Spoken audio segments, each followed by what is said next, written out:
If you're on AMD, regardless of what version of Windows, Windows 10 or 11, you need to update to the latest preview build immediately. And here's why. Yep, that's right. I've gotten an average of an 8 to 13% performance increase just from updating my version of Windows.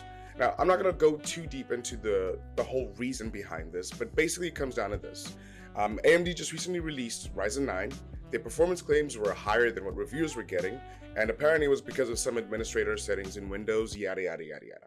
Long story short, and as a result of all this, an update is coming out for Windows 11 that's supposed to address these issues specifically on Ryzen 9.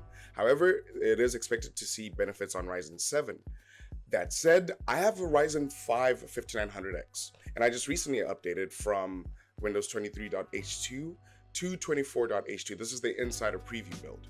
And the performance difference I just saw in the Black Myth Wukong benchmark was enough for me to make this video. And I don't do this kind of content, but I had to put this out. So, oh, sorry about that. Just kind of slammed my desk a little. So, basically, all you have to do is navigate to this website, which is Microsoft's preview website, and I will link it in the description. And you specifically just want to make sure that you match up. If you aren't signed up to the insider preview builds, you won't have access to this. Now, if you're not comfortable with having a pre-development build, I can understand you not going for this, and you can wait until the update has been released when Microsoft gets around to it. However, I've been in the insider program since about 2019,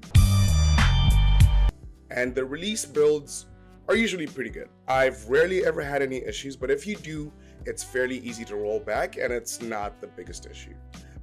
You can make a restore point. Again, this is all stuff that many people think is fairly complicated. It's pretty straightforward. And again, if needed, I can make like quick walkthrough videos. So that said, once you sign up for the preview build, which you can do in your settings directly, it doesn't take too long. You will have access to this website, at which point you just navigate to the download section. It's right at the bottom. Do make sure you read, because it is important. Remember, trying out an early build like this can be risky. That's why we recommend that you don't install the preview on your primary home or business PC. Unexpected PC crashes could damage or even delete your files, so you should back up everything. I think this notice is a bit extreme, but it's up there, and I won't go over it because Microsoft themselves say it, among other things that you can read. That said, you come down here, select your edition. So the specific edition, Windows 11 Insider Preview. Now, there's a few channels. I recommend the Release Preview channel, because this usually will be the most stable, as you can tell with the version differences. And this, I have noticed the difference from the Release Preview channel.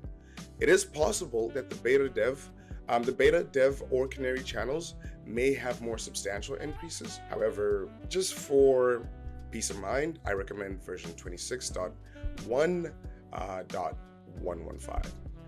Once you selected that, you hit confirm. It's going to validate your request, and then you select the product language. This is important because if you select the incorrect language, it will require you to uninstall all your apps. You can keep your files, but you have to uninstall all your apps. So make sure that your language matches your region in your settings. Once you've hit that, you hit confirm. It's going to take a quick second. It's going to validate, and then it's going to create, based on your system, I believe, a 64-bit or 32-bit version of Windows 11 Preview. You just hit download, let that download. Once that's downloaded, you just go to your download folder, right-click on the ISO file, which is the file that you downloaded, or you can just go directly from your browser to your downloads, and you mount the disk. Once you've mounted it, you just go to your drives. It's going to be there like a regular disk drive. You right-click on it, or after you mount it, Windows will actually usually take you directly into it. Either way, you just hit the Start EXE program at the very bottom, and it just walks you through the update. You just click Next, Next, Next. If you selected the right language, it will keep all your files and your settings and your applications, and it will go through the update. Once that's done, it's going to take a few seconds, reboot. It'll take a few minutes depending on your system, and you're back in Windows. all of that took me roughly about 10-15 minutes. Doesn't take too long, depending on your system, again, including the download time. But once you've done all that, you're good to go. That's all. Make sure, of course, you do update your AMD drivers and your chipset drivers if they are updates. I've noticed minor differences, but stability differences from doing that as well. It's very important that you do keep up to date on your drivers when it comes to your software and chipset drivers, in my opinion. Most people don't care, they just keep old and stable ones, which is usually fine. I just haven't really noticed an issue from updating. That said, yeah, that's it. There's nothing else to it. Once you've updated, there's no hack, there's no setting. Just go into your game. And as you can see here, I went from an average of 52 all the way up to 57. I actually had a run that went up to an average of 58, and my maximum FPS went up as well. So that said, I recommend this update 100%. It'll be amazing to see this. I can't wait until the full stable version comes to see if there are more substantial gains to be made.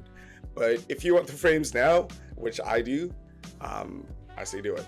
Yeah, but that's it for me.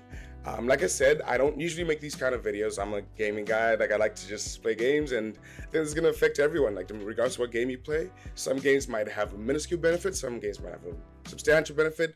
At the end of the day, it's free FPS. So with that said, thanks for stopping by, and enjoy the free frames. Take care.